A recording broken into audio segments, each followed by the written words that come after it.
Illustration number 38 जहां पे अपन सीख रहे हैं क्या, कैपिटल एडजस्टमेंट। भाई जब नया पार्टनर फर्म में आता है ना, तो भी कभी कभी कैपिटल एडजस्टमेंट हो सकता है कि नए पार्टनर के बेसिस पे हम पुरानों की कैपिटल एडजस्ट करें, या फिर ये हो सकता है कि नए पार्टनर की कैपिटल डिसाइड करें पुराने पार्टनर्स के बेसिस पे। इस चैप्टर में भी कैपिटल एडजस्टमेंट है, लेकिन वो उस लेवल से नहीं है। यहाँ सिंपल सा अपने को क्या है, या तो कैपिटल गिवन होगी कि सब नई फर्म की कैपिटल इतनी होनी चाहिए, उस कैपिटल को प्रॉफिट शेयरिंग रेशियो में डिवाइड कर देंगे और उस बेसिस पे कैलकुलेशन कर लेंगे। और या फिर क्या होगा कि जो उनकी ओल्ड कैपिटल के बैलेंसेस निकल रहे हैं ना, बस उसी को टोटल कैपिटल मान के उनके प्रॉफिट शेयरिंग रेशियो में चेंज कर देना है। वो प्रैक्टिकली करेंगे, ज्यादा बेटर समझ में आएगा। Illustration number 38, GEF were partners in a firm sharing profit in the ratio of 7:2:1.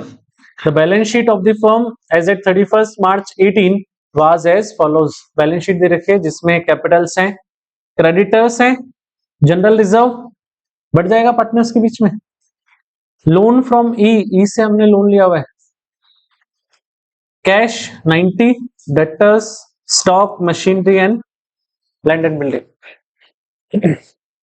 Adjustment देखें, कौन रिटायर हो रहा है, E retired on the above date, on his retirement the following was agreed upon. क्या क्या एग्री किया, first land and building were revalued at 1,88,000, land and building की value कितनी हो गई है 1,88,000, machinery 76, stock 10,000 and goodwill of the firm was valued at 90,000। Firm की goodwill कितनी है 90,000।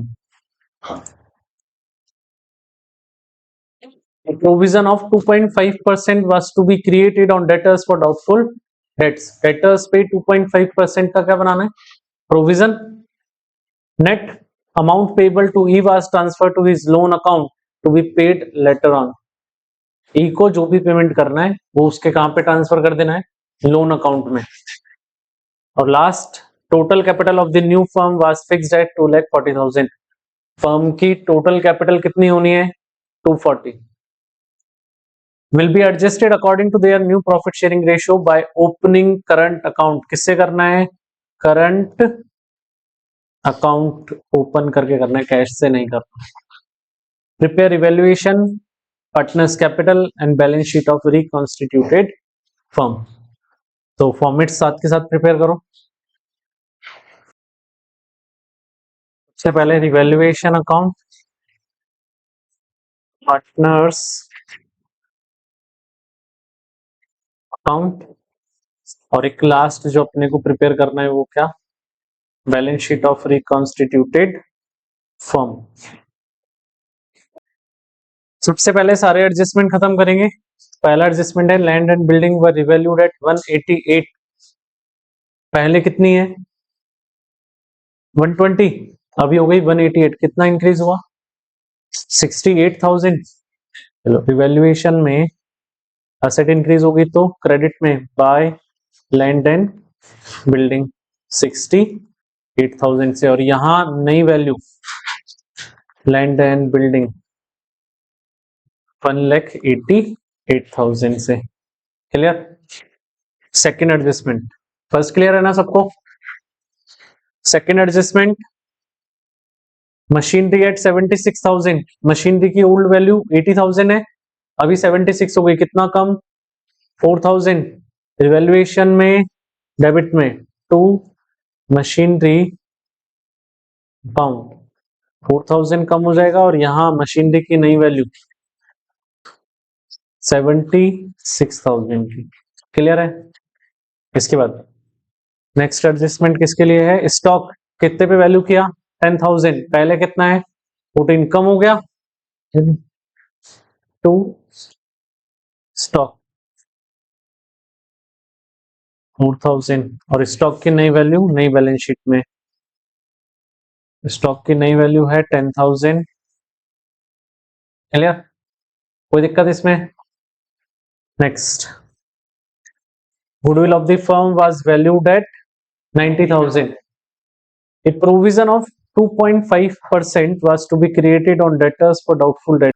फर्म की गुडविल 90,000 है, अब गुडविल के लिए एडजस्टमेंट एंट्री करके उसको पोस्ट करना पड़ेगा। तो सबसे पहले तो क्या करोगे, गेनिंग रेशियो। अब फ्यूचर की इंफॉर्मेशन नहीं है तो 7:2 ही इनका क्या हो जाएगा, गेन रेशियो। भाई जी सॉरी, ध्यान दो, कौन गया, ई गया, यानी कि ये वाला तो गायब हो गया। तो न्यू रेशियो क्या बचेगा इनका, 7:1, और यही क्या बनेगा इनका गेन रेशियो, क्योंकि फ्यूचर की इंफॉर्मेशन नहीं है। अब गुडविल में जो पार्टनर गया सिर्फ उसका शेयर निकाल लो, तो इज शेयर इन गुडविल, वो कितना निकलेगा, टोटल गुडविल की वैल्यू 90,000 मल्टीप्लाई बाय 2/10, कितना आ जाएगा ये 18,000।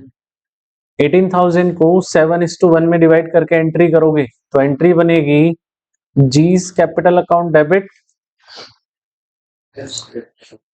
एफ's कैपिटल अकाउंट डेबिट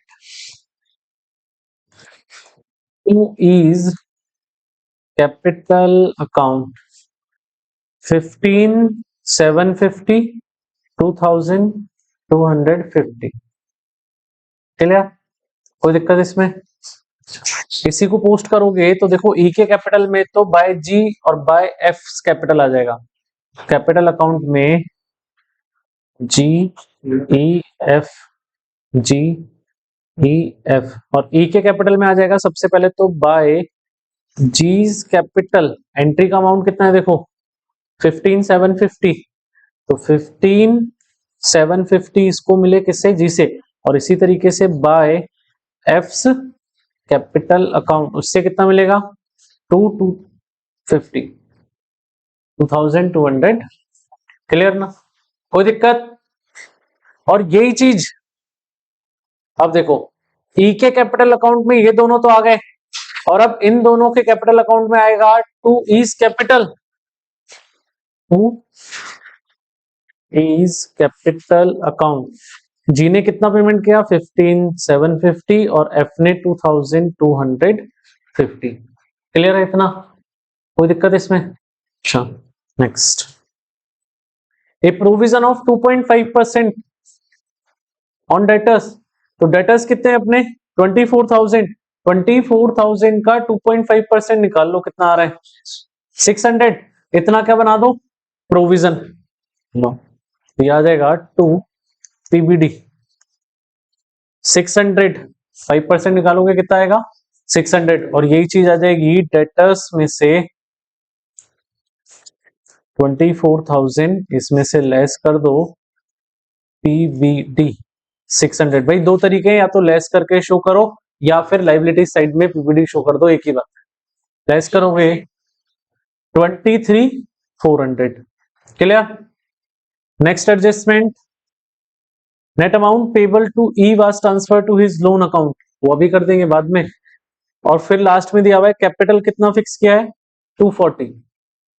तो सबसे पहले तो क्या करो, ये जो कैपिटल गिवन हो ना, इस कैपिटल को पीएसआर में बांट दो, यानी कि 7:1 में, तो ये हो जाएगा क्या है 240 को डिवाइड करोगे 7:1 में तो 2,10,000 एंड 30,000 ये अमाउंट आ जाएगा। ये सीधा सीधा पार्टनर्स कैपिटल में तुमको कहां लिख देना है, टू बैलेंस सीडी में। फिर से ध्यान दे लो, टोटल कैपिटल कितनी दी हुई है अपने को 240, और इस 240 को डिवाइड करोगे 7:1 में, तो जी की कैपिटल और एफ की कैपिटल निकालोगे तो जी की कैपिटल आ जाएगी तुम्हारे पास 2,10,000 और एफ की कैपिटल आ जाएगी तुम्हारे पास 30,000। क्लियर क्या, और ये आ जाएंगे बैलेंस सीडी में 2,10,000 और यहां आ जाएगा 30,000। कोई दिक्कत इसमें, यहां कैपिटल एडजस्टमेंट करना एडमिशन वाले केस से क्या है आसान है, बस लास्ट का प्रोसेस तो सेम होना ही है। इसके बाद अब क्या करना, पुरानी बैलेंस शीट जो है वो खत्म करेंगे। करो सब, कैपिटल दे रखिए 140, 40 and 20 by balance BD 140, 40 and last क्या था 20। इसके बाद नेक्स्ट चीज क्या ट्रांसफर होनी है, क्रेडिटर्स 28,000 एज इट इज नई बैलेंस शीट में, क्रेडिटर्स 8,000, जनरल रिजर्व 40,000 बढ़ जाएगा पार्टनर्स में, बांट दो ओल्ड रेशियो में 7:2:1 बाय जनरल रिजर्व। बताओ कितना आ रहा है? 28,000, 8,000 एंड 4,000। क्लियर? इसके बाद नेक्स्ट क्या है अपने पास? Loan from E. Loan from E को लिखना नहीं अभी। क्यों नहीं लिखना सर? लोन फ्रॉम ई में अभी देखो क्या होगा कि यहां एक था कि net amount payable to E was transfer to his loan account, कि उसको आप जो भी पैसे देना ना वो भी कहां ट्रांसफर करना है? उसके लोन। तो उसका लोन अकाउंट पहले से कितना स्टैंड कर रहा है? 60,000, और अभी उसके कैपिटल से बैलेंस जो ट्रांसफर होगा वो भी यहाँ होगा, तो वो दोनों को ऐड करके लिखना है, बाद में लिखेंगे। फिर यहां से क्या दिख रहा है? कैश। कैश में कोई चेंजेस है क्या? नहीं, एज इट इज लिख दो। कैश कितना? 90,000। देन डेटर्स हो ही गया, स्टॉक हो गया, मशीन भी हो गया, लैंड एंड बिल्डिंग हो गया, सारा काम खत्म। किसको क्लोज करना? रिवैल्यूएशन को करो। किधर बैलेंस आ रहा है? इधर ही, डेबिट में टू पार्टनर्स कैपिटल अकाउंट। बोलो कितना कितना आ जाएगा? 59,400 इसका बैलेंस आ जाएगा, और इसको बांट दोगे पीएसआर यानी कि 7:2:1 में। तो जी के शेयर में कितना आ रहा है? 41,580। ई का शेयर आ जाएगा 11,880, और एफ का शेयर 5,940। क्लियर? यही ट्रांसफर कर दोगे पार्टनर्स कैपिटल अकाउंट में बाय रिवैल्यूएशन अकाउंट के नाम से। 41,580, 11,880, 5,940। क्लियर? क्या अब क्या करना? लास्ट कैलकुलेशन जो अपनी होनी है, तो सबसे पहली कैलकुलेशन तो क्या होनी है कि जो ई है ना, ई के हिस्से का पैसा निकालो, मतलब उसके कैपिटल का बैलेंस निकालो और उसके लोन अकाउंट में ट्रांसफर कर दो। तो ई का बैलेंस निकालो, यहां सारी अमाउंट ऐड करो, बोलो क्या अमाउंट आ जाएगा? और कुछ है नहीं, सीधा ऐड करके अमाउंट आ जाएगा टू ईज लोन अकाउंट। बोलो कितना आ रहा है? 77,880। और अब एक ई का लोन पहले से स्टैंड कर रहा है और एक अमाउंट यहां से ई के लोन में ट्रांसफर होगा, तो ई लोन टोटल कितना आ जाएगा? इसमें क्या ऐड कर दो? 60,000। बोलो कितना हो जाएगा? 1,37,880। 1,37,880। क्लियर? अब जो सॉल्यूशन अपने को गिवन है ना इसमें टीएस में, उसमें पता है क्या दिया हुआ है? उसमें गिवन है कि जो लोन अकाउंट है ना, उस लोन अकाउंट को भी पहले उन्होंने कैपिटल में ट्रांसफर किया और फिर उसका बैलेंस निकाल के टोटल लिख दिया। अरे भाई क्यों करना है?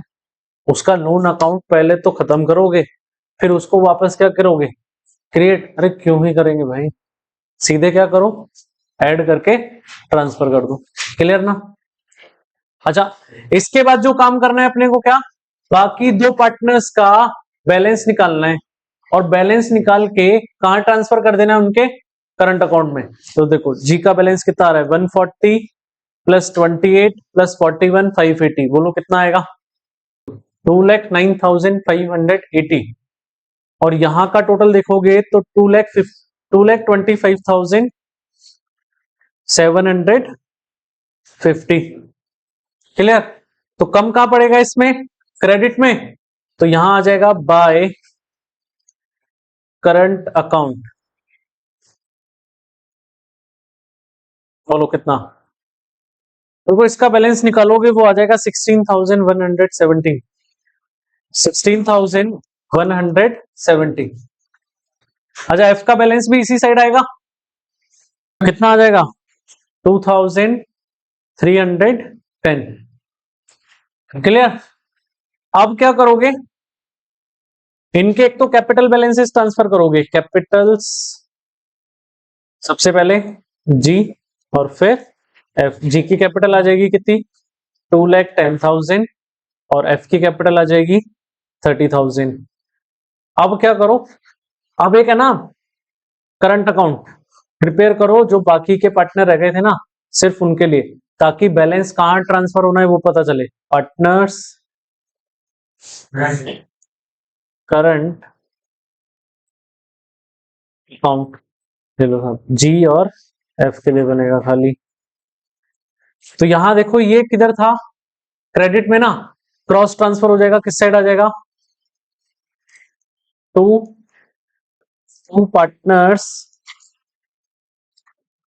कैपिटल अकाउंट, कितना हो जाएगा 16,170 एंड 2,310, और ये इनके क्लोजिंग बैलेंस बन जाएंगे बाय बैलेंस सीडी।